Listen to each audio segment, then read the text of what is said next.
रहा है डिट्टू? मुझे मिल रहा है। किनसे? पड़ोसियों से।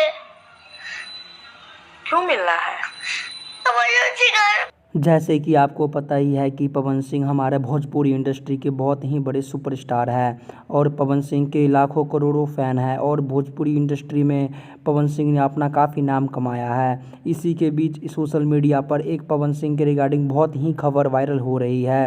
दरअसल पवन सिंह के इंस्टाग्राम प्रोफाइल पर एक बच्चा बहुत ही ज़्यादा रो रहा है और वो रो रो कर न्यूज़ के सामने ही अपना गुजारिश लगा रहा है कि मुझे पवन सिंह से मिलना है।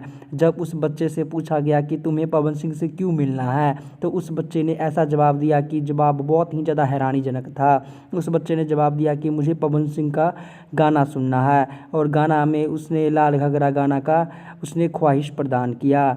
इसी के बीच में से आप अंदाज़ा लगा सकते हो कि पवन सिंह की कितनी पॉपुलैरिटी है और बच्चे बच्चे पर राज करते हैं। धन्यवाद, मिलते हैं।